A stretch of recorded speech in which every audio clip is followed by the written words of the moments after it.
My sixth graders, I struggle. The reason you hire an organizer who's not part of the association is because everybody knows that, including the people that are hardest to get corralled, and so you're paying somebody and investing in something and working with something so much different. It's so interesting.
Okay, folks, we're coming back together. Very nice.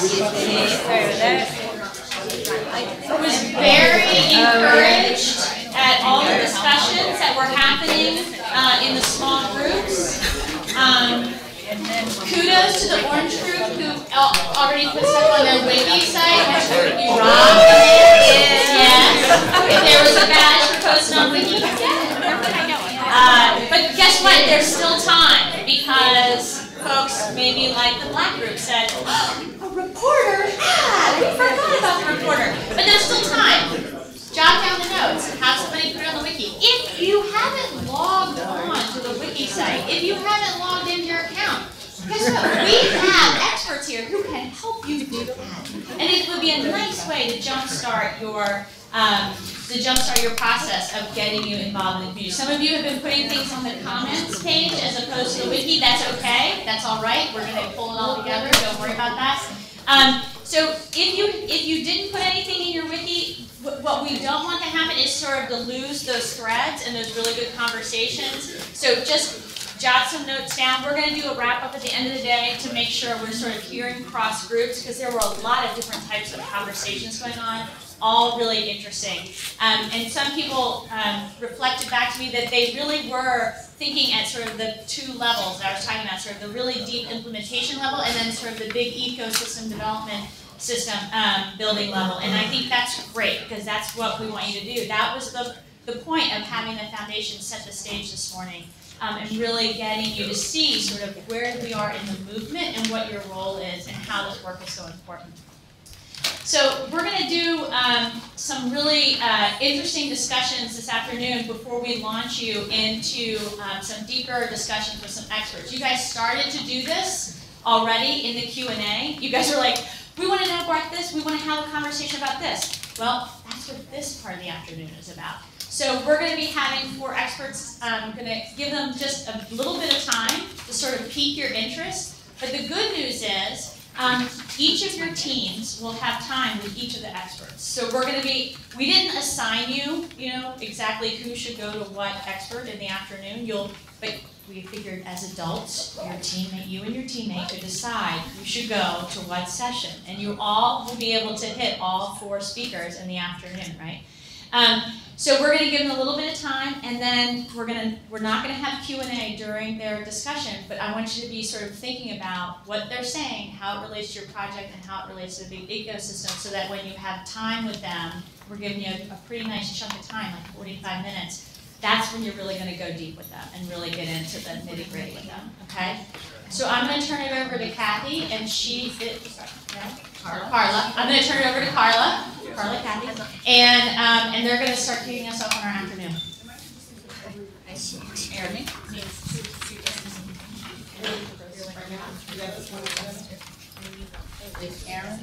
Erin. Okay, hi. Sorry for the delay. I'm introducing 2 of my colleagues, both very brilliant and both very funny, by the way. I'm saying that right off the bat. I'm going to start with Erin. Erin is actually, if you haven't met her already, she was actually kind of one of the first people on the Open Badges team. So if you have any questions ever at all about Open Badges, Erin can answer them. And about the Open Badge infrastructure. And for 1 full year, she actually worked in conjunction with Brian Brennan, and they were pretty much the Open Badges team. So kudos to them for taking us as far as we are. And she is now our Senior Director of Learning, and she's going to be talking about assessment and was it the myths, the opportunities? Myths, models, and opportunities. And I know that we had some questions earlier about assessment, so that would be something that she's going to be covering. And also, we might touch a little bit on the webmaker badges. At Mozilla, we're taking the OBI just like you guys are, and we're making a badge system. That's the webmaker badges, so that's what Erin's going to be talking about. And then also Chris McAvoy. Chris is extremely funny, and I'm hoping that comes across in his talk, because it doesn't also. Pressure's on, Chris. No pressure. I'm not funny. And I mentioned that. So Chris leads the Open Badges. He's the product lead on Open Badges, and he's also the product lead, or the team lead on the Webmaker Badges. Sorry, webmaker.org. And he has come to us from Threadless, where he was the CTO. And the reason that I mentioned that he's funny is because he was actually at the Chicago Improv Theater for 10 years. Oh. So, and should have a funny that. Professional funny.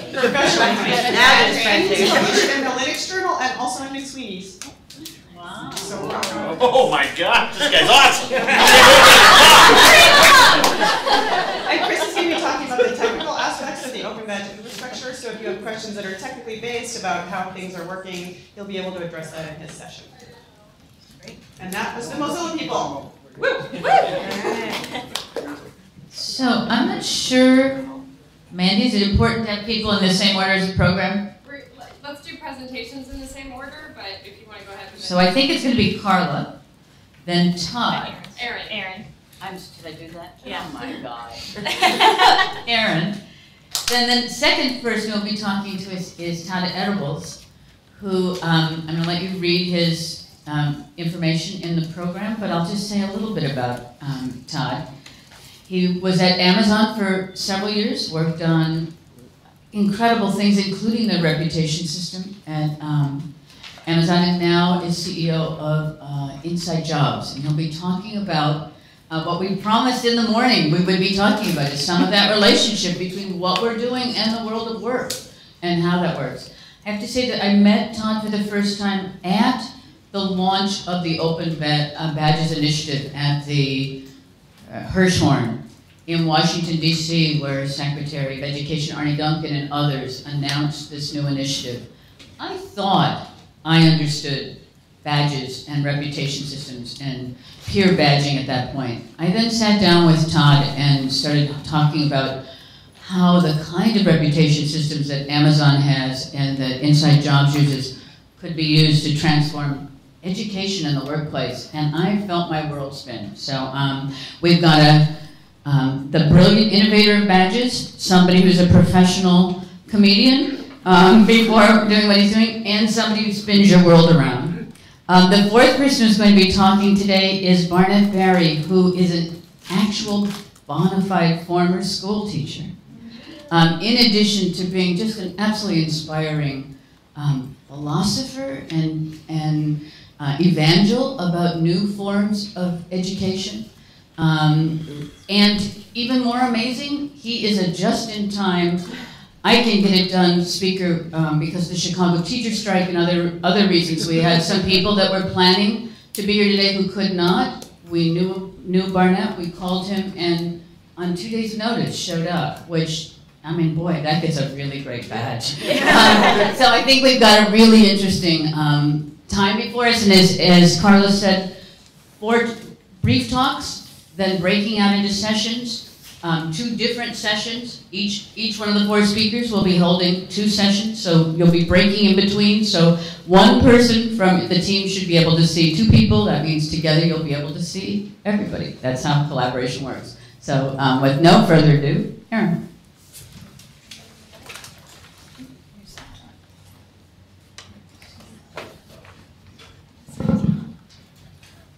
I know you're all disappointed that Chris isn't going first, but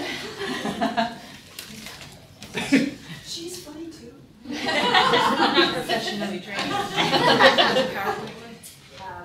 Informally trained. Yes, informal learning right here. Yay.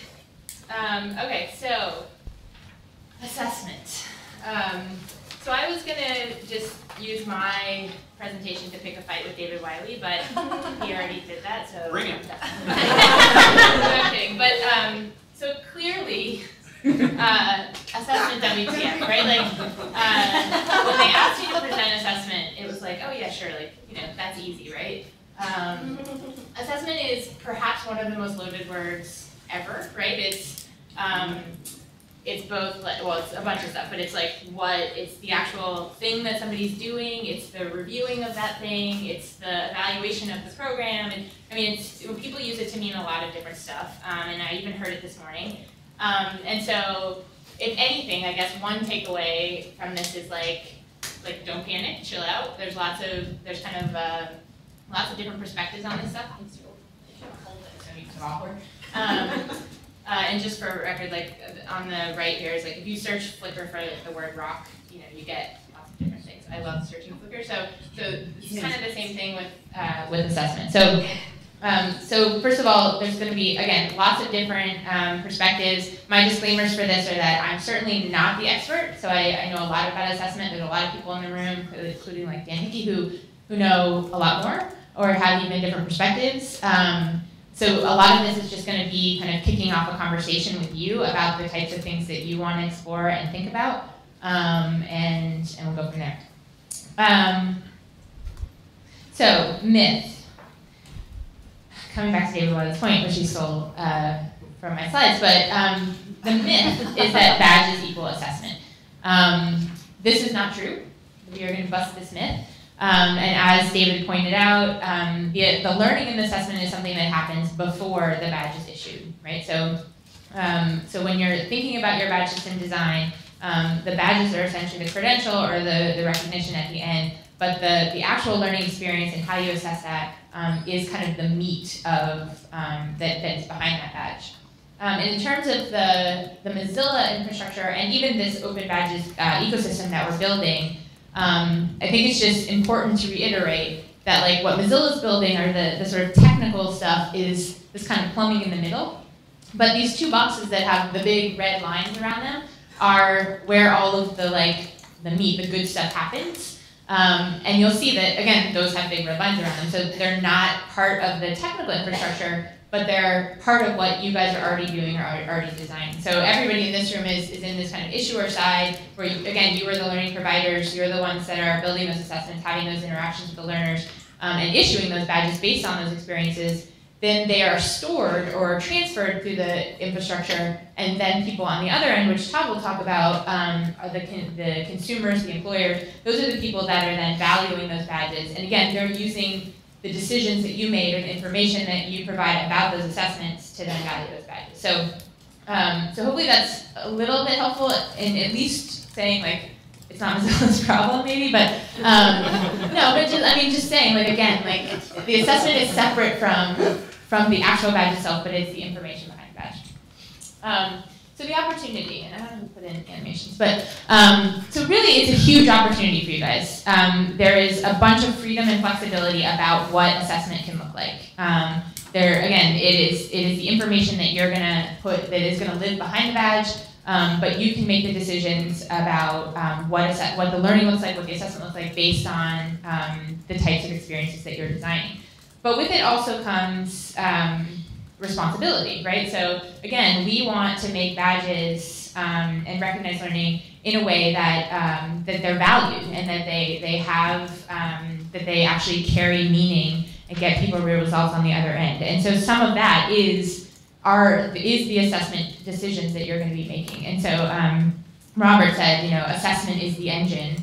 Assessment really is the engine behind badges, like the sort of validation, the meat, again, I keep saying that word, but it's the right word. The meat behind the badges is going to be the assessment and learning that you're showing.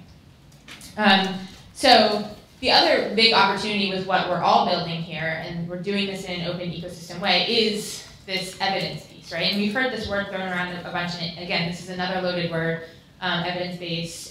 But what we mean here is that the badges themselves are going to carry all the information with them, right? Badges are essentially just a set of metadata or information. That information is going to be what you need to know to understand that badge. And so included in that information is going to be the links back to or more information about that assessment experience that you've designed, right? So we call it a criteria page. It's a web page that sort of explains what anybody had to do to get that badge.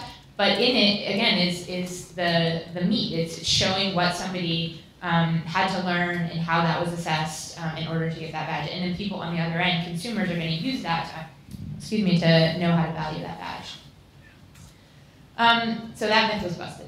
So another myth, again, this came up a bunch this morning, but is that, well, so first of all, let me just say, I could stop my presentation right here, right? So you guys are the learning providers. A lot of you probably already have assessments figured out, and that's awesome.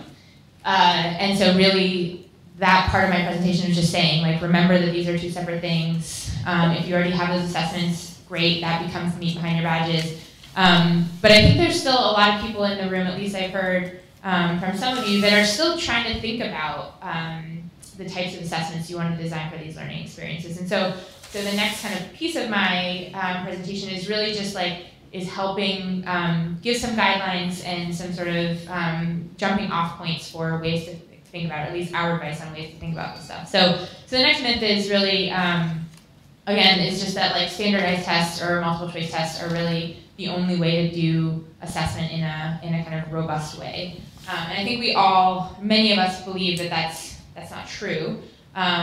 But I really think that there's just this huge opportunity with the badge movement, if you will, for innovation. And again, another loaded word, but I really just think that a lot of us, when people talk about why they're interested in badges and what it is about this badge work that excites them, a lot of the narratives are very similar, right? It's about recognizing learning, it's about legitimizing learning, as Robert said, that currently hasn't been legitimized. It's about helping learners find pathways, about empowering them to make decisions about their learning and make that real for them.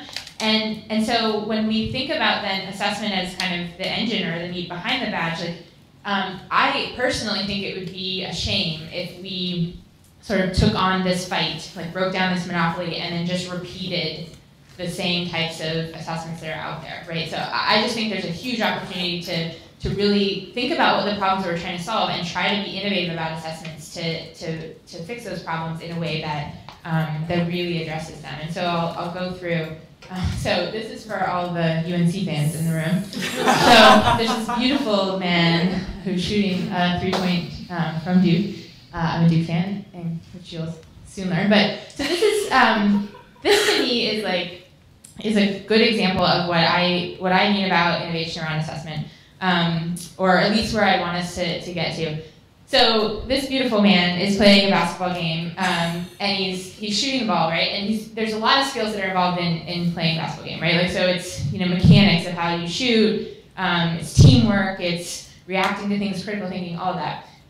The question is when he's doing this, how is he assessed? How does he know if he's actually if he knows how to do this, if he's actually learned it, right? So there's things like, the ball went in the hoop, okay? So he might know how to shoot if the ball goes in the hoop. But then there's things like there's self-assessment.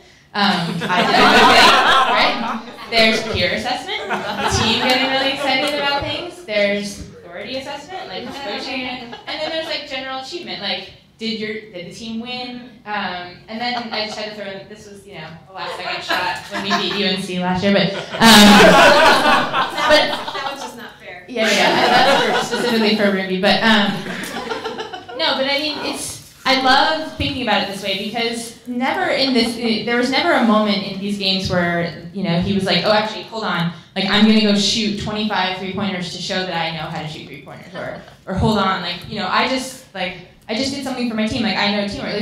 Like, the assessment is all part of the experience, right? It's completely embedded in the experience. At the end of it, he knows what he did right, what he did wrong, what he needs to do to improve. And of course, it's like a very specific example, and this is a sport. But I think that it's a beautiful way of thinking about it. Like, how can we design learning experiences that are like this? That you're just immersed in the learning. You're immersed, or maybe you don't even know it's learning, right? Like, you're immersed in the thing that you're doing, and the assessment is part of that. And you come out the other end knowing kind of where you stand, what you did right, what you can do to do better, without having to go and do something artificial, right? So I think that's when I talk about innovation assessment, like thinking about this, like building something that looks like this, and maybe it is very specific, like games, like Robert's working a lot on, but I think there's even more opportunity in just kind of things that we do every day about these kinds of like real immersive experiences. So again, I just really think there's an opportunity around thinking about the assessment and learning as like not these two separate things, but like how do we combine that into one? And then the final myth is just that assessment is about like sort of singling out one person over others, or about comparing people. And I really think that there's an opportunity with badges, or just with the work around badges and the assessments behind the badges, to really leverage some of these kind of innovative models. I don't know who put in these. To really just make it about the learner, make it learner-centric. And it doesn't have to be a comparative thing or competitive thing, but really about helping that learner understand where they're at in their own pathways, and how they can sort of, again, make better themselves, better their peers, that kind of thing. So really quickly, the three models that we really care a lot about are, one is embedded assessment, sometimes called self-assessment. The idea of like just assessing as people are doing things. And there's kind of a bad example up here, but I couldn't find. This is a site called Duolingo that like as you're translating something, it says like, oops, that was wrong. It kind of just is like coaching you along the way. So this is very formative assessment. It's also good for motivation. This is a little sketch of my business idea, which I'm going to tell you. Somebody can steal it. But just about like, I think it would be awesome as a runner to be able to. I map my runs ahead of time to be able to essentially say like, I want like badges, at the first hill, at the last hill, like things that I could get along the way that would actually motivate me through my run. And they might be lighter badges. They might be badges that I don't necessarily push into the open badge infrastructure or share because they're about my personal experience, but they're still incredibly valuable for pushing me through those experiences. So I think embedded assessment is really valuable for those reasons. Peer assessment, we talk about it a lot, but I just really think it's the future. And there's a bunch of stuff to talk about here, and we'll talk about this more in the follow-up. But just I really think like there's opportunities with badges for helping define what a peer is. So one thing that we're thinking about at Mozilla is once you earn a badge, then you become qualified to assess other people that are trying to get that badge. So you can kind of use badges to create this community and mentorship. And then also like the last point is probably the most important, is like really teaching people to assess, like learn to assess to learn, right? Like helping people learn how to assess other people can help them learn more. So P2PU is doing a bunch of work in this. These are some screenshots from, so the left is, I know Vanessa's like cringing, this is pretty old, but so Vanessa's actually going to come to the workshop after this and talk about some of the stuff they're doing. CMU and University of Pitt are also really pioneering in peer assessment. And then self-assessment is, I think, should not be like passed over. I mean, I think it's incredibly important. Dan Hickey's done a bunch of thinking about this, and you should definitely read his stuff around making the reflection the core thing. 2 minutes, cool, I'm almost done. So a lot of times we have learners create artifacts to be assessed, and a lot of the stuff that Dan has been pushing and that we've been talking about more and more is having the learners actually reflect on what they built, and then the thing that you assess is that reflection, right? So you're sort of having them, you're forcing metacognition in terms of thinking about it, you're having them sort of reiterate or summarize what they learned, and then it also just ends up making it easier on the assessor too, bonus. And then I also think that just like combining these three, there's just lots of opportunities in thinking about these together. So this is something that we're working on with Mozilla that Carla talked about, where we're actually using all three of these types of assessment. And there's a bunch of little, quote unquote, little or mini badges that people get that are embedded assessment. So as they're actually building something in HTML, they earn all these little badges. Like, guess what? You know how to work with images. Guess what? You know how to document your code. And then once they've gotten a certain set of these mini badges, they unlock the ability to pledge for the bigger kind of like web literacy skill badges, like HTML. And so they basically do a project or submit a URL to something they built, and that is then peer assessed. And there's a self-assessment component there too. So it's a combination of all of them, where again, we're using embedded for some of the motivational formative assessment, and then pulling in peer and self-assessment for some of the kind of like the bigger badges that people would share across the ecosystem. So this is your tweet-worthy thing, like just in summary. I really think that, that what we're doing here is about breaking a mold, right? It's about an alternative approach, and so I really think there's a huge opportunity for us to approach assessment the same way as well. So up next, there's a workshop where I can answer questions, and Vanessa's going to talk about the CPU approach. I also have a cool activity in mind, so we'll see what people want to do. And then I also, in doing this, realized that it would probably be helpful for people to have kind of a reading list on some of this stuff. And so I'm going to work with Dan Hickey and Chloe and Vanessa and distribute that to everybody after this.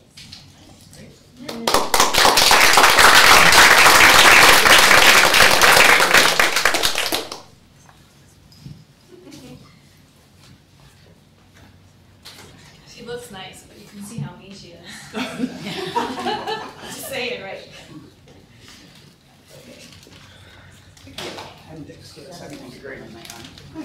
Hey, that's the appendix. You want the appendix? That's a good one.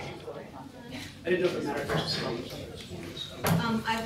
I synced it so it's getting whatever you want. That little thing you'll do. The one that's already updated recently. Yeah, it does work. It does do that, but it's make it out of the way so the image receives it.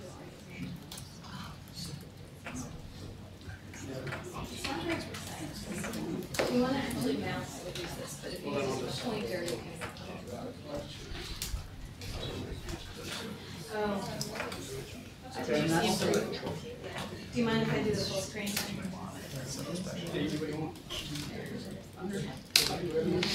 All right. And you probably won't insert any video presentations. I can handle it.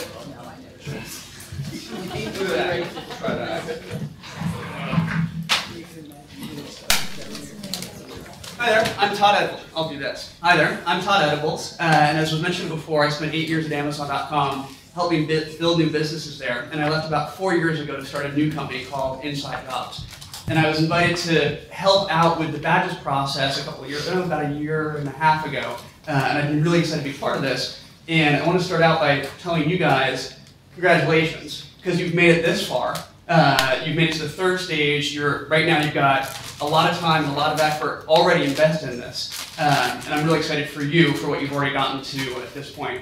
And I also want to start also by thanking the MacArthur Foundation, the Gates Foundation, HASTAC, and Mozilla for the amazing support that I've been able to see behind the scenes with the work that you're doing and the things I've been able to participate in. So thank you to each of you who are here representing those organizations. But as we used to say when I was at Amazon.com, it's still only day one. Clearly there are a lot of questions ahead of us. We still have no idea what we're doing, no matter how much of an expert any one of us is. And so as we ask questions to any one of us, we remember it's actually a question to all of us. And so if I can borrow from Cathy and Mr. Goldberg, learning the future together, I think, is a HASTAC phrase, and that's clearly what all of us are doing here. We're learning the future together. We're creating the future. Jeff Bezos used to recruit employees for the company by saying it's easier to create the future than to predict it.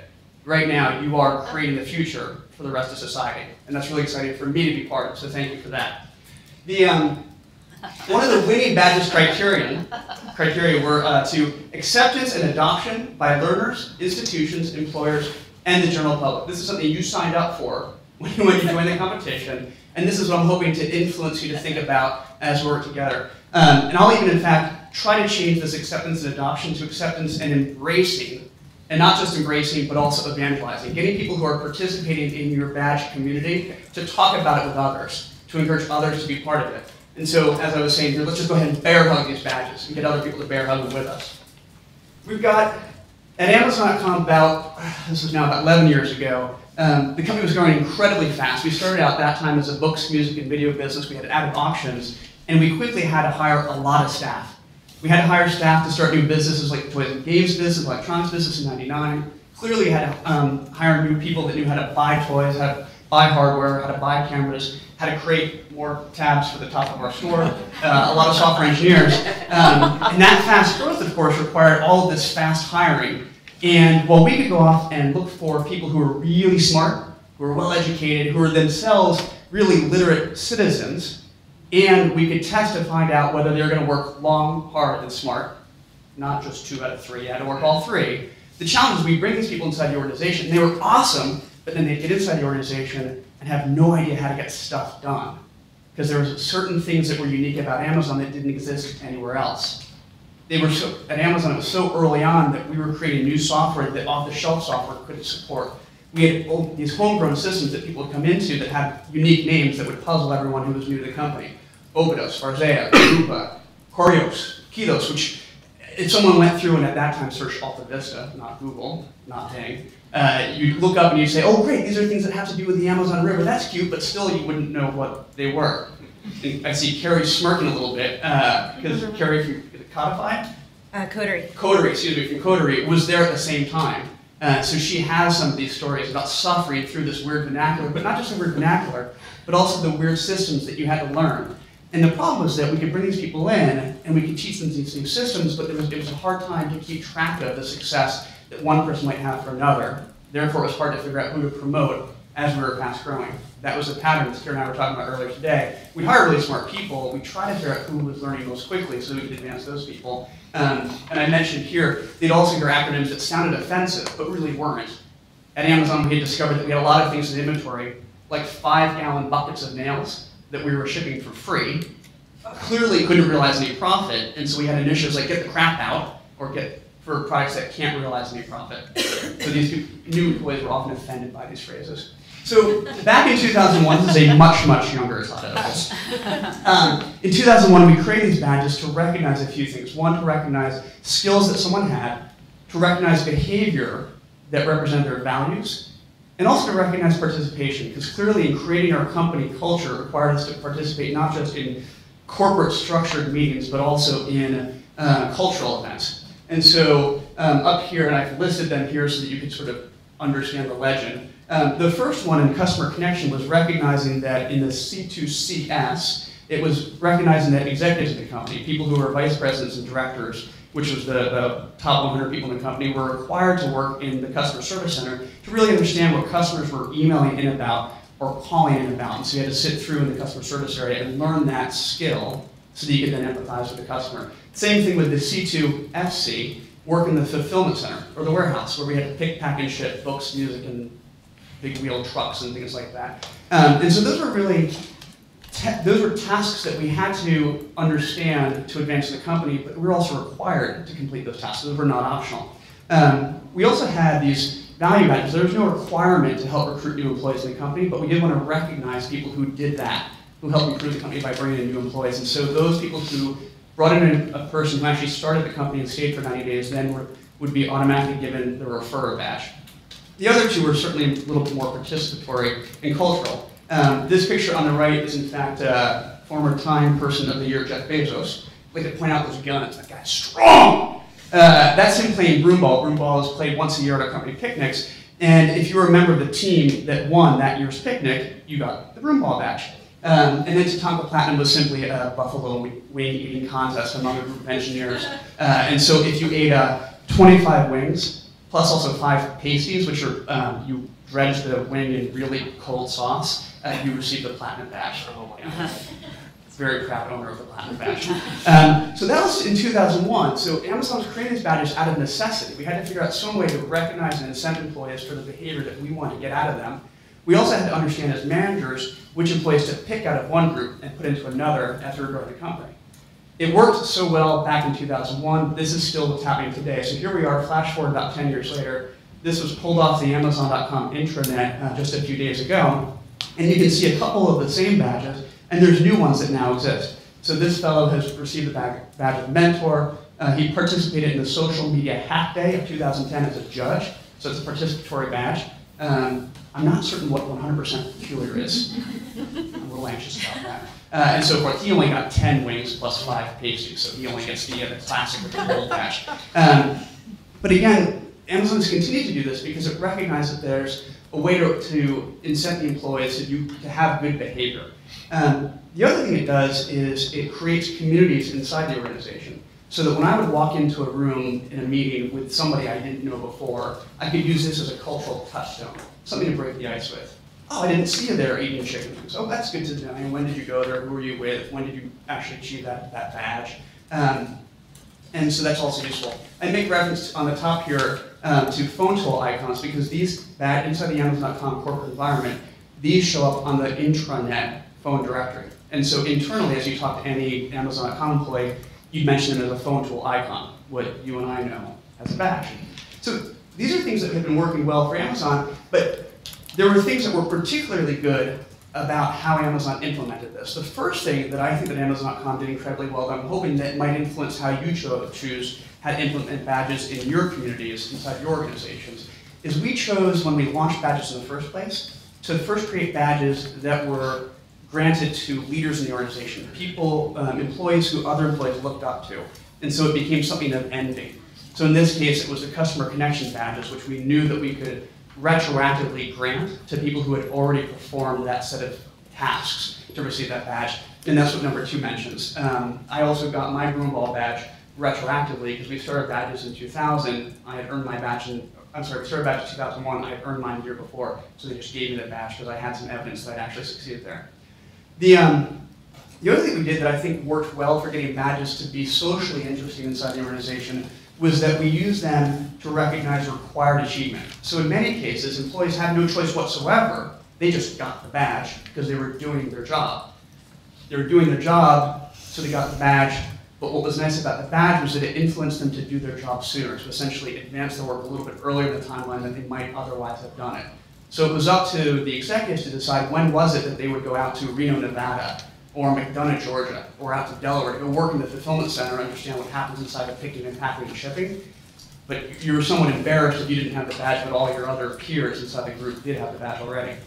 The other thing we did was we recognized desired achievement. There were things that were really cool in certain groups. So the Tatanka group was led by the guy who today runs Amazon Web Services, Andy Jassy. So he's this great charismatic personality. People wanted to be associated with him, so by earning the Tatanka badge, you were in fact inside the company associating yourself with Andy Jassy, because he was the arbiter of who actually got to have the badge and who didn't. The other was that we actually paid cash to people for certain things, for which they also received badges. Cash works really well inside of a corporate environment for sure. You refer an employee who stayed at the company, you got $100 cash. Earlier, I was talking with a potential badge issuer here inside. I'm just going to take a look at my note. It was Harvey. So Harvey and I were talking about issuing badges for filmmakers. And I was arguing that if some young person is going to go off and make a film that they find interesting for themselves, and let's say it's going to be a documentary, is there any reason why that documentary filmmaker couldn't do that documentary film in a commercial setting and also be paid for that work? So they not only have the incentive to learn the skill, and they also have the incentive to earn the badge, but they also may have the incentive to earn cash. So financial rewards can certainly help when trying to get someone to have a certain behavior.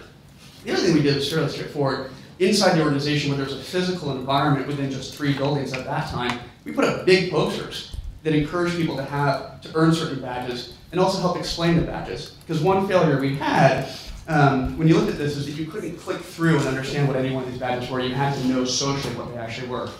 And that actually gets us into the bad things that we learned at Amazon.com that hopefully will help you avoid similar behavior inside your communities. So the first one was that qualifications weren't clear. So we launched badges, we put up these great customer connection badges, and everyone said, oh great, so-and-so has one, I want one too. And then they were told by human resources that in fact they couldn't get the badge.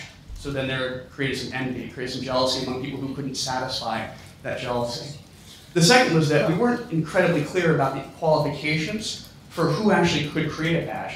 Andy Jassy created the Tatanka badge, that was straightforward, he was an executive in the company, but then someone else would say, well, I want to go up and create one for eating burritos.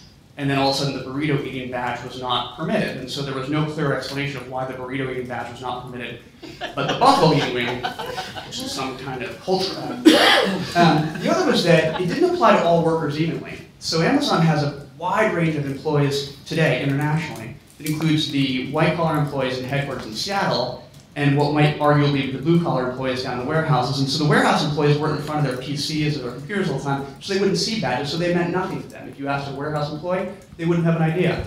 And also, not everyone's an early adopter. Technologists, programmers who love to do stuff like this, but not necessarily at that time, the English majors inside the organization wouldn't necessarily get as excited about it as the tech geeks. And of course, there were still pranksters. People like to do things like, I rode the elevator, I want a badge for that. So, just like the fast growth of the company had us hire a lot of people very quickly, and we created badges to support that, the growth of the retail business also influenced us to create badges for them. And so as customers were writing customer reviews, we created badges to incent good behavior within customer reviews. Like this person here, Joanna, who has written 2,400 reviews this year, is a top 10 reviewer, and we recognize her real name. She's also participated in a couple academic programs.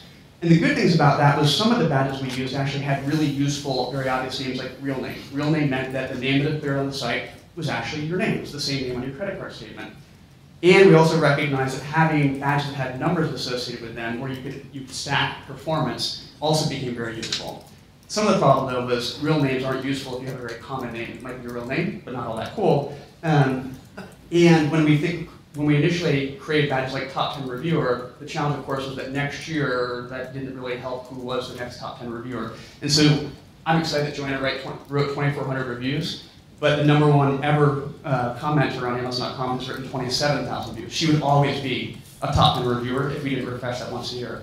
And also still, on the customer reviews, there were pranksters. So here's a person who is Michelle Bachman. Michelle Bachman has written a review on the cover, and she's a real name, so she really is Michelle Bachman. Her credit card says Michelle Bachman, but I'm going to guess the political candidate didn't work. I still creepy. So there is always pranksters to keep an eye out for. So the way that all of these things really influence the way that we think about the connection between careers and education for the business I run today, and I've been building over the last 4 years of Inside Jobs. So in Inside Jobs, we cover 15,000 different careers a person might aspire to, and we try to make it incredibly easy for them to navigate between these different careers. So each of these 15,000 careers has a proprietary description that's obvious on the site, and behind it, there's a massive amount of data that helps us use machine learning with natural language processing to make navigation between careers interesting. So on this homepage, this is a representation of what you'd see if today you went to InsideJobs.com, where you can explore jobs for, and then there's different categories. If you click through on one of those, you see, for example, jobs for creative types, where we've pre-selected arts and entertainment, and we're using machines to filter down from the 15,000 jobs in our database down to only 552. And you might click through on one of those to get to a single job, like motion graphic artist, where we describe the career and have personality traits. And this is where badges come in. On this page a little bit lower, today we show accredited colleges and universities, which we know using software have academic programs that match this career. We're very, very actively involved in badges because we believe that rather than have someone click through it today, look at becoming a motion graphic artist and going to the school of Full Sail University, which has a very strong motion graphic artist program that has great employment opportunities, we could instead have badges. And so we've been lucky enough to be recognized for being a very good website for career exploration, but it's still clearly inadequate because we're not covering what I would consider granular education, or you might consider granular education that's captured in badges. Today it's certificates, diplomas, and degrees. We're working with the badges environment so that we can also include badges in that same space. And despite that inadequacy, we're getting endorsements from colleges and universities, including UNC, including Berkeley, who are already linking from their career services website to the Inside Jobs site. And so, as a collaborator, we're glad to have you contact me if you want to talk about anything within side jobs. Obviously at the workshop today, but anytime after this, you're welcome to call me. I also have learned that in environments like this, I'm often followed up with questions like, if I want to work at Amazon, can I call you too? I'm not really all that useful for that anymore because I'm not there now. But I did get permission from my friend who's a recruiter there that you are welcome, you in this room are welcome to write directly to her if you have an interest and just say, I was at the workshop. And then also, if you're using any of the Amazon Web Services or if you're interested in using web services, my friend John Mancuso also invites you to contact him if you have questions about how to use EC2 or any of the other file services. And that's it. Yay, thank you.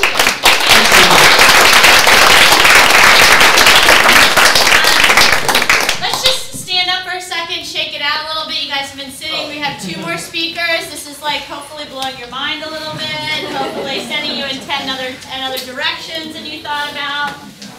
But let's shake it up. Don't go too far. We're staying right here. We're shaking it up, stretch. No downward dog, space available. But, you know, stretch it out, shake it out. Oh, we get our next presenter up. Get the brain cells flowing. Put your thumbs down for a second. Yeah. You were there. Very good. You're still able to stand. All right. Very good. Yawn, get out. The good thing is we have a comedian next, so this is really setting the bar. All right.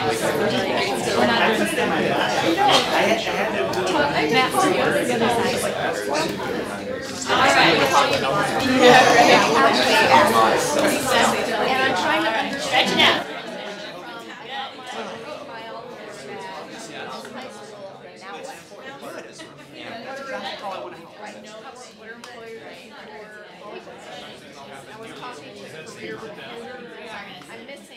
we're missing a link. That's what I mean. So this is Bring it back. Oh, everybody please sit down.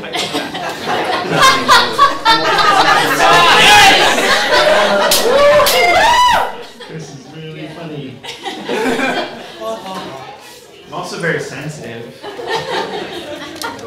get together with friends and talk about the environment and watch films. So I'm going to talk to you about some of the technical OBI things. It's a very, very short presentation, which I think is a positive thing because it should reinforce this idea that connecting to the OBI is so easy that why wouldn't you do it? I know you're all required, but yeah, you have to. So, but it should be easy. So I did want to ask though, from what I understand, half of everybody in the room is a nerd, right? Like there's half are technical implementers. And then the other half is not. Own it, people. So here, the only thing that I'm worried about with the content of this presentation, and I will tell you about right now, is that I've been, as a developer, I've been in a lot of meetings with like a manager in the room, and then somebody will come in selling a product, and they'll be like, look, you don't need the developers to implement this. It's so easy. Like anybody could do it. And we all know it's complete BS. So what I'm going to do is I'm going to undermine all of you. Sorry. And I'm going to say that this is super easy, and I'm going to assert that you can actually do this with nothing more than a text editor and a web server, but that obviously that's all marketing. There's more to it than this, but it is at its core, it's pretty simple. So without further ado, the picture that everybody's seen, all of you are issuers. It goes in through magic, and then it comes out and gets people jobs. Wait, could you go back one step? Yeah, feel free to stop me. I'm assuming some level of knowledge of some of this stuff, but like the idea is that was not a nice. I'm sorry. So there's a bunch of issuers at the top. You are all developing your own badge programs, right? And then you incorporate a button that says push this badge that somebody's just earned to the OBI, and then it goes through that person. The emphasis is on the learner so that they're pressing all of the buttons. It goes into their badge backpack, and then from the backpack they can share it out to multiple places. Right? This is a common drawing. It shows up a lot. And then what that looks like from the learner's perspective, or the earners, is that they go through a quiz, for instance, and then they're presented with something like, okay, you've earned a badge, now push it to your backpack. You click on the push it to your backpack, and then you're given the world's worst user experience. I'm sorry. It works. It does work, and we have 1.5 million badges in the backpack. At least. It was like 30 or 40,000 badges. So people are using it. And we do have plans to change this flow. But for now, you sign in with your persona account, and eventually the badge ends up in your backpack. And then from there, you can make it public. You can decide what to do with it. It's baked so that there's data inside of it, which we'll talk a little bit about in a minute. And then you make your life happen. Tremendously fancy badges. Okay, but given all that, like, what is a badge technically? This is the big question. Who can tell me what a badge is technically? Except for Erin. It's a 50 by 50 pixel square. Yes, sir. It's an image. It's a PNG image. Oh, damn it! Why did I put the answer on the thing and then ask it? I'm tired right now. I have a 4. I have a 5-year-old. We just recovered from the strike. Chicago represent. It's a 90 by 90 ping image. That's true. It's a 99 point, and coming soon, it can also be an SVG graphic. It can be round. It's gonna blow the doors off the whole thing. Does it have to be square? Yeah, so I did want to, I was looking at all the badge systems up there. So it is, in fact, a 90 by 90 image. It has to be square, but if you look, everybody's round, except for Design for America. Where are they at? They did square badges. You should do square badges. There's some shield badges too, by the way. Okay. Well, Did you have an I stand alpha? corrected. The point is, though, is that it's square, but everybody sort of gravitates towards round. But you can make whatever you want. It's just a 90 by 90 image. Okay, so it's a picture, but it's also a criteria URL, which is a pointer on the website that says what you need to do to earn the badge. And it's an assertion URL per badge. So the assertion URL is the thing that ties the person who did the learning to the criteria on the website and to an optional evidence doodad that explains what they've done. Everybody with me so far? Yep. I hope this is reviewed desperately. The assertion looks like this. It's a JSON blob. We say JSON blob a lot in the OBI. But all it is it says who earned it. This is actually not valid because we added the hashing stuff. But for demonstration purposes, it's an email. That is my email address. You can tweet it out. Anybody can write me anytime. For nothing. I can offer nothing. And then there's the description of the badge. There's been a lot of question about what the version is. Our interpretation of what the version is it's a field that you can use however you want to use it. But what we'd like to see is that the version is like the version of that badge. So for instance, if you're doing, this is the example we always use, Sociology 101, and you award a badge for Sociology 101 in 1995, and then you award a badge for Sociology 101 in 1996, they're probably going to be different, right? There's sociology changed drastically between 1995 and 1996, so you might have the 0.1 and then the 0.2 badge, versioning of the badges.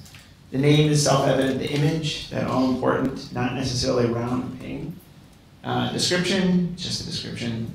Criteria is the link to the URL where you describe what you need to do to earn the badge, and then stuff about you, the issuer, which is just general stuff. Then, so here's where it gets kind of cool, right? Like, all you had to do was create that text file that said that Chris McAvoy earned the Chris McAvoy's awesome badge. You put it on your web server, and then you create another page, and you tell Chris McAvoy about this page. And on that page, it just has a picture of the badge and tells Chris McAvoy, to claim this badge, click on this link. Okay, and you put a link in there.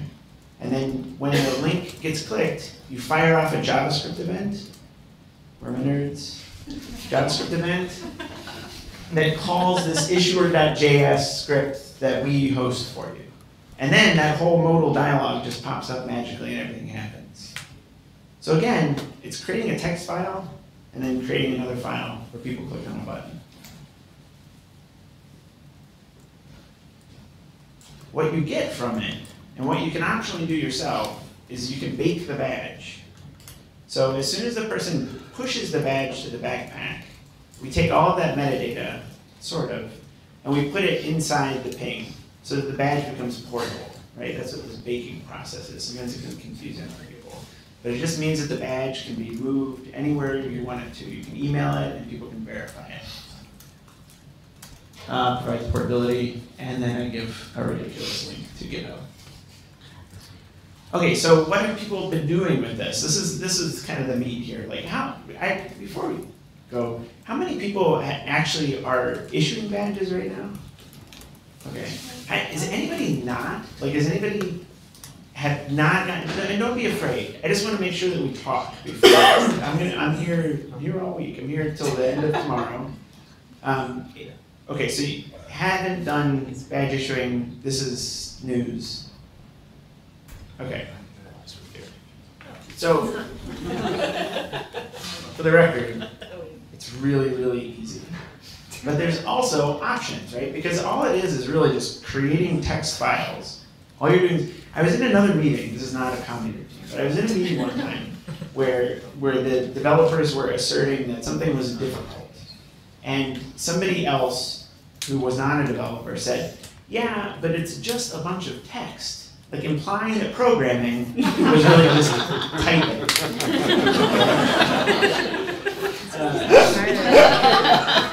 And writing a book. That's fun.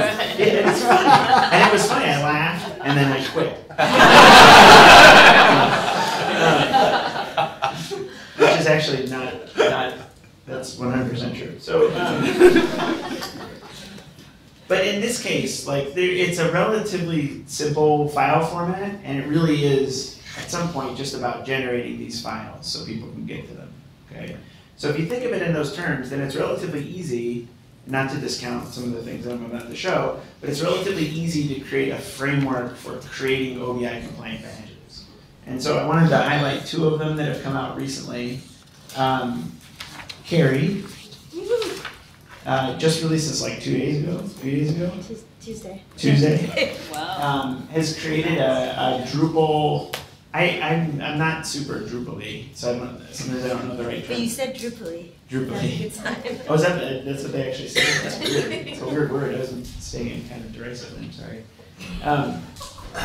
So it's a node, right? Creating a Drupal node. Oh, they're entities. Entities.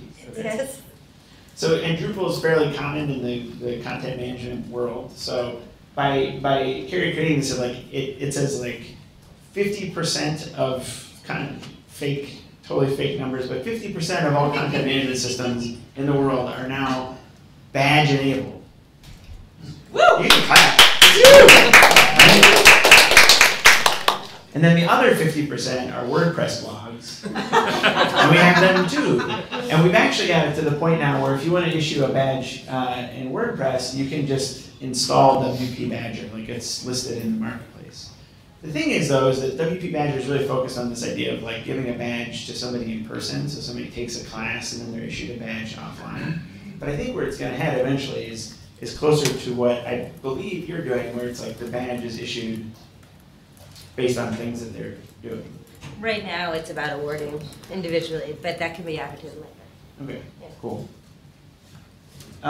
So again, what these two frameworks are doing is really just creating a series of text files that conform to the standard. And the text file is pretty simple. And then, we're working on Open Badger, which is the ultimate in vaporware right now. But we do have a bunch of code, and this is what Mozilla is using for webmaker badges, which we're going to release the first round of them in November. So it won't be vaporware much longer. And if anybody is like really, really like up against the wall and they need something, we should talk because we might be able to help. Maybe. Exclamation point. The end. So what we're going to talk about in this, so here's the commercial part. First of all, A, I'm really fun to hang out with, so you should come hang out with me. But B, what I'd like to do is in the workshops over there is just answer implementation questions. And if you doubt me, if you think I'm completely full of it and that you can't create badges with a text file, I will prove you wrong with nothing but a Linux server and Emacs.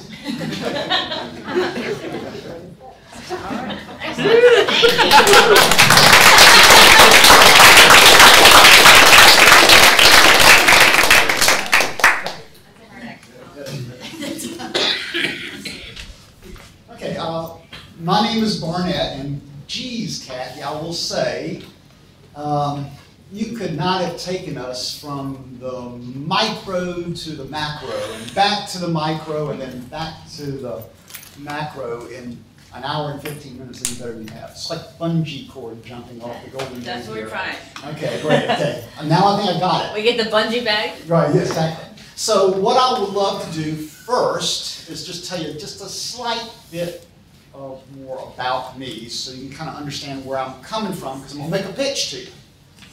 Because I'm going to tell you, adoption is going to be simple. All you have to do is readily engage 1 in 100 Americans. You know what that number represents, 1 in 100 Americans? Does anybody want to guess what I meant by that? I know Sarah thinks she knows. That's the number of teachers we have in America.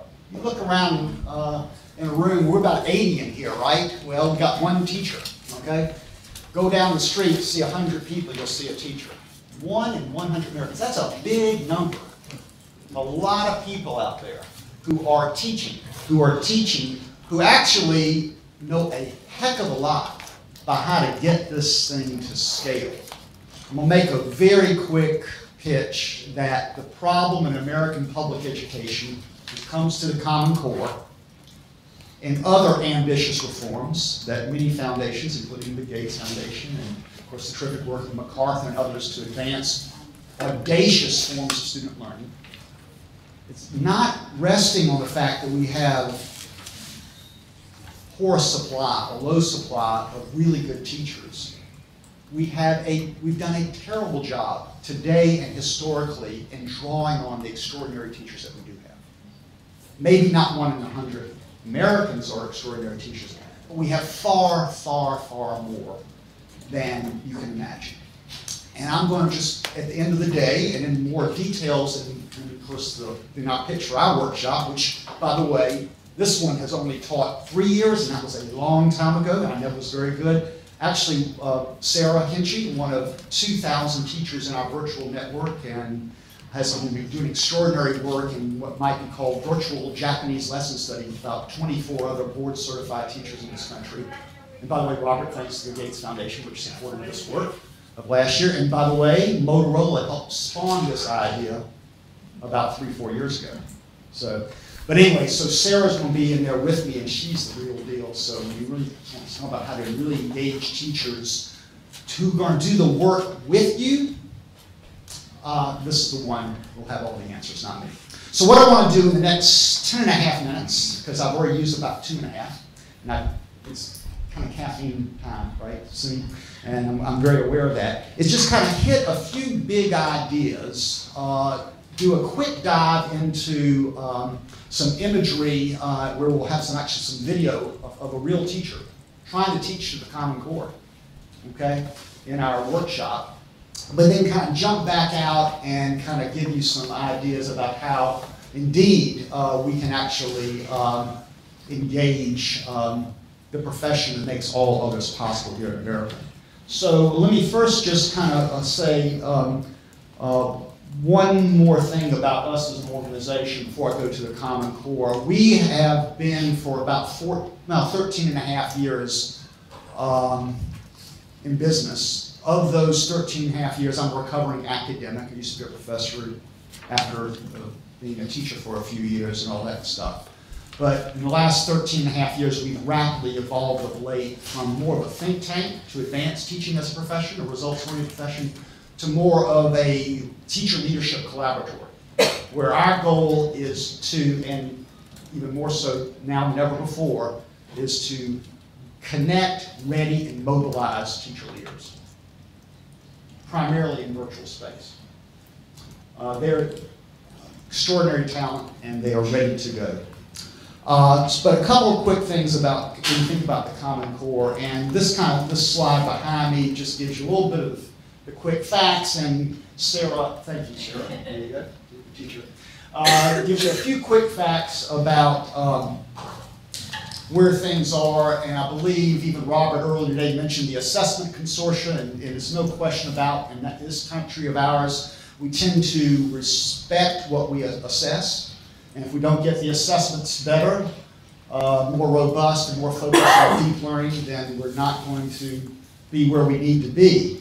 That said, a few other things. We historically in this country have always had a curriculum that's been about a mile wide and an inch deep. In the past, especially under No Child Left Behind, something you've probably heard about a little bit if you're a parent. Okay. An elementary school teacher typically would teach to almost 400 standards, to 6 or 7 different tests in the course of a year, and may spend up to 20% of his or her time in the 100-day typical school year of actually administering those assessments. That's the context in which teachers with whom you need to engage are now living, okay? We also have something very peculiar in our country when it comes to education reform. We love to add new things. We never like to take anything away. There's no such thing as organized abandonment when it comes to the history of school reform here in America. And then finally, let me just say that when we think about standards and so forth, there is a prevailing myth in this country that teachers are born and not made, and that teaching experience doesn't matter. Has anyone taught more than 2 years in this room? Okay. Has anyone taught more than 7 years? Okay. 7 years is a marker for developing deep expertise if you are teaching under the right conditions. A lot of times you hear in the news media that teaching experience doesn't matter. It's because the conditions under which teachers teach, can I use a technical term? The conditions generally suck. Okay. And the reason is because we never paid much attention to the fact of how complex teaching has become, and we've never invested in teachers in doing so. So now we have this Common Core business, which I think is going to be a big help because it narrows and focuses the curriculum around core concepts and not just the drib and drab and trivial pursuit of arcane facts. But still today, the Common Core, and I did this little screenshot of which Sarah, you might want to hold up your packet, is still pretty thick and meaty. If she's going to teach in a middle school English language arts, she's going to have to deal with at least that much text, if you will, that defines both the standards and the anchors for those standards on how she's going to integrate a whole array of global competencies inside language arts and literacy. In this typical, if you open up the Common Core documents, you'll see something that looks like this. I'm not intending for you to read this, by the way. I just want to let you have a sense of some of the details that teachers are dealing with when they look at the implementation of the Common Core. Remember, they're doing this while they are still administering accountability assessments that don't map onto these standards. Okay, you got that? A teacher with whom we worked, Sarah and I worked with, Rod Powell, who's a fabulous teacher from Mooresville, North Carolina. And I think he's a UNC fan, Cathy, and I'm a Duke fan, and Carla. But anyway, if you come to the workshop, you'll dig into more of his efforts to kind of pull on 4 pages of the 66 pages of the Common Core document that he has to deal with as a secondary U.S. history teacher.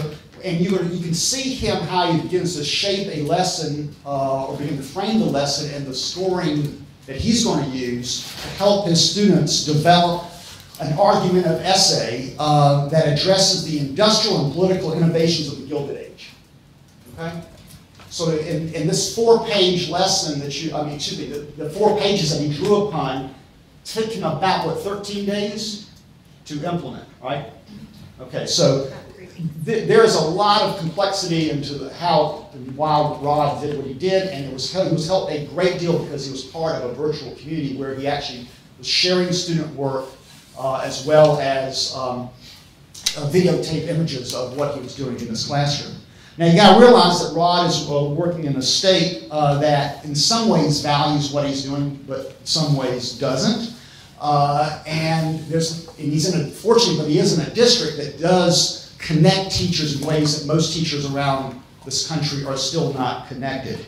unlike in other countries, is that not, I'm getting the wrong, I'm not much on the, anything but a Mac here. So anyway, so if you go to other countries where teachers are more connected, like Finland and Singapore, Finland using far less technology than Singapore, but if you go to those two countries which are top performing, you'll find a very different approach to both the teaching profession, which I'd love to talk to you about because I just came back from Finland, which I can't do because I only have 6.5 minutes now. But at the same time, what you do find when you go to a place like Finland, though, is that their entire P12 curriculum, which includes things like philosophy and ethics too, integrated into the core content, is only 192 pages for preschool through what would be the equivalent of our high school.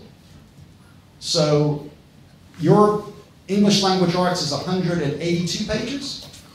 188? Okay. 188? 183. Okay, so in Finland, what you have is a much broader conception of curriculum, and they give enormous amounts of autonomy to teachers to make decisions.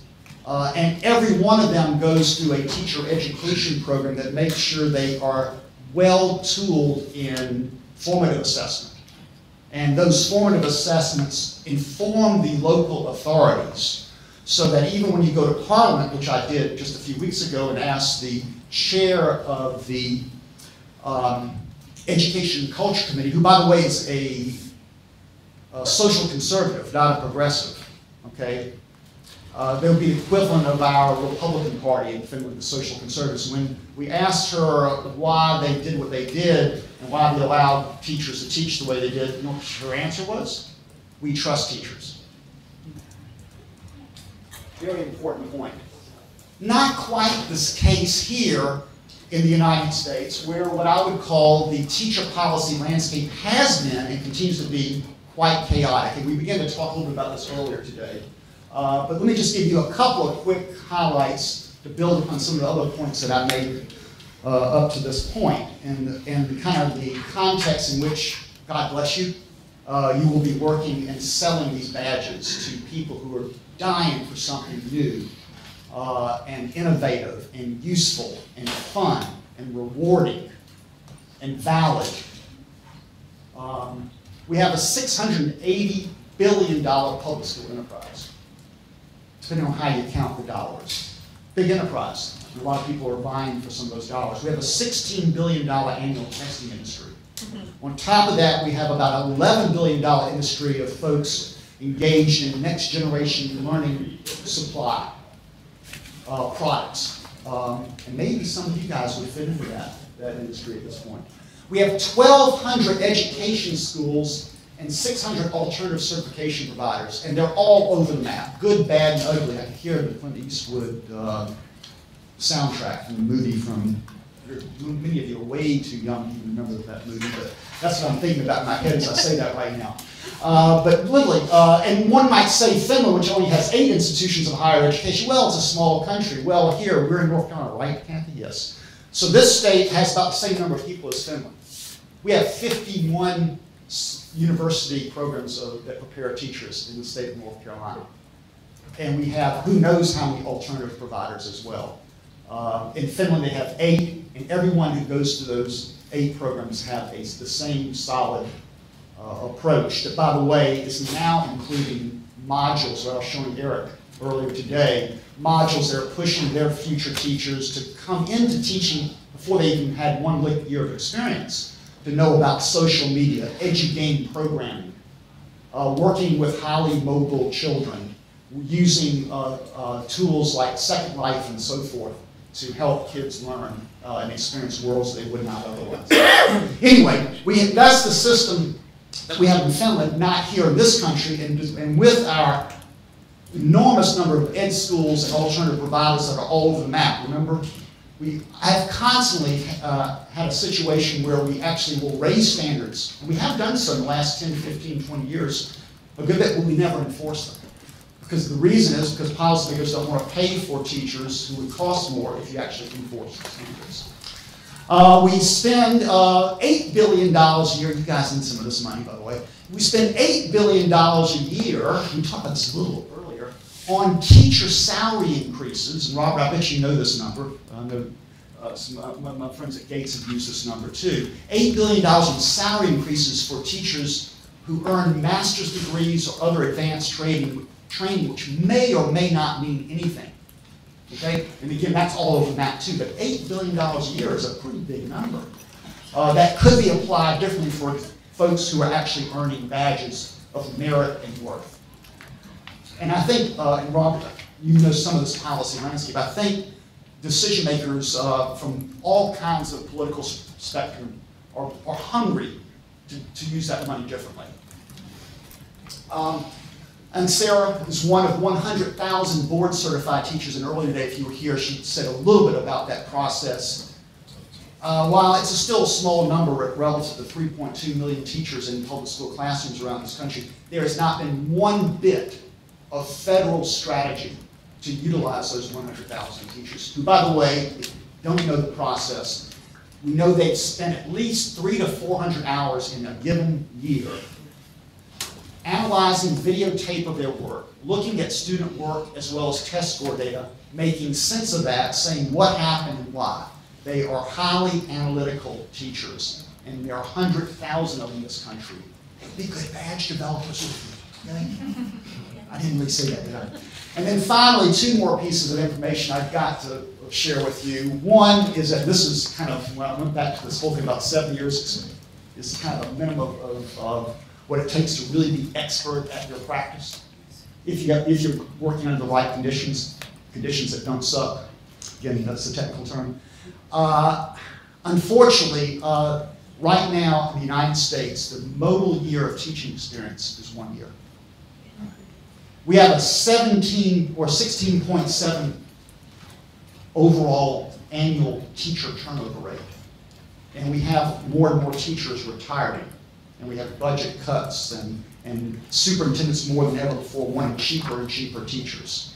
It's one reason. So the modal year of teaching experience in this country, if you want expert teachers to work with you, we may not have enough of them left because the modal year of teaching experience is 1 year right now. We got to do something about that. Just a few years ago, I'll say a few, 1987, what the modal year of teaching experience was in 87, which is not that many years ago. It was 16. So from 87 to 2012, it's dropped. No, excuse me, this number comes from 2008. So that's a 19-year span. 19 years, a precipitous drop from 15, 16 years to now. And then finally, this is really interesting. You know, the Finnish kids, they actually go to school 109 days a year. The average, I know Chicago folks are into this horrific, kerfuffle, right? And it's been quite in the center stage in the national media about the union fighting for better pay, better conditions, more social workers, lower class size, especially for early childhood, and the district administrators want more time on task, more time for teachers to teach, more time for kids to learn, all good things. Nothing's wrong with any of that, right? But in Chicago, this had one of the shorter school days in the year, but here's what, folks. The Finnish kids, while they go to school 190 days, they are taught far less than the average kid in America, and far less even the kids in Chicago. The teachers only teach 19 hours a week, and kids, if you're even a 14-year-old, 15-year-old, 16-year-old, you're out of school at 1:30, 2 o'clock every day. Now you're in after-school programs. You are playing. And you are learning how to be creative and work in their high-tech industries in all sorts of ways, and highly coordinated systems between their regular academic curriculum and the after-school program and their sports industry and so forth. But in our country, teachers actually teach a lot more. The average teacher today teaches in front of children about 36 to 38 hours a week. In Finland, it's 19. And if we're going to actually create 600,000 teacherpreneurs, a concept that we use in the book Teaching 2030, that I was able to write with 12 other outstanding teachers, published last year. A concept that suggests that we need more practicing teachers. Teachers are actually doing the real work of teaching and learning. during the course of the day and still have time, space, geography, and reward. I bet there's a badge for that. Okay? For edu-gain work, for actually building new assessments, for working out a whole array of technical issues that were raised here today. How teachers can work with you and be badged for it. And be teacherpreneurs and not only improve the system, right? But actually improve the status of teaching in America. Because you would actually, they would have some skin in the game too, right? They would have financial reward for all the great money you guys can make for improving the public education system. I want teachers to do it right along with you. Thank you very much. Thank you.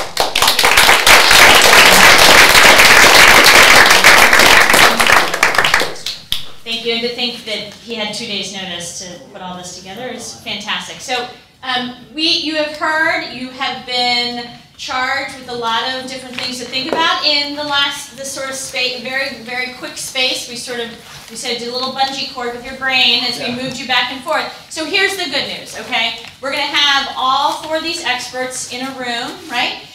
What I want you guys to do is in your agendas, you can see which rooms each of the experts is going to be in. I want you to decide now with your team member who's going to go to what session first. And then at the break, you're going to switch and go to the other 2 sessions that you didn't get to go to. Everybody understand that, right? Everybody got that? You nod your head yes. Nod your head no if you don't understand that. Okay. No, you don't understand. If there's only one of you, yes, that was probably what you were thinking, maybe. Maybe if there's only one of you, you have to be selective. So, but what we will do is we'll report out at the end, sort of at our wrap-up time, to sort of get to highlights of some things. So I'm going to ask the folks, the experts in the room, if there's, you can ask in each of your sessions somebody to sort of just hit the high bars. So when we come back and report, if there's some constant themes across both discussions, or there's something that got brought up in one discussion that didn't in others, that we want to make sure we share that with everybody. Cheryl, do you want to make one more comment? I do. I just want to say one thing about the with Barnett Berry, that I know a lot of you during our outreach said that you had questions about the Common Core, and what you said has been very far-ranging, very different things. People have been looking for the Common Core phone number so that you can get endorsement and things like that, and it's very decentralized. So we know there's a range of things that people want to talk about. And also, if you're working in K-12, this is a session you probably want to go to, because if you're in your organization thinking that Common Core doesn't apply to you because you're after school, it does and it can. So we want to really dig into those concepts as well. So with that session, if you feel like we're not really interested in the Common Core, you are. Yes, you are. You are. And I think the other thing how much I owe you for that, Cheryl? Yeah, I think the other thing we probably want to make note of is that, we're not obviously going to get to every single thing in these 245 sessions, but I think what this will do will help us for planning for the next meeting and sort of what the webinars will be. So if there's things like, okay, 45 minutes, whatever, I want much more resources and time to think about this and then come back to another discussion. So bring that back as well, okay? So by the way, snacks are available. And coffee. And coffee before you go. Okay, everybody, go for it.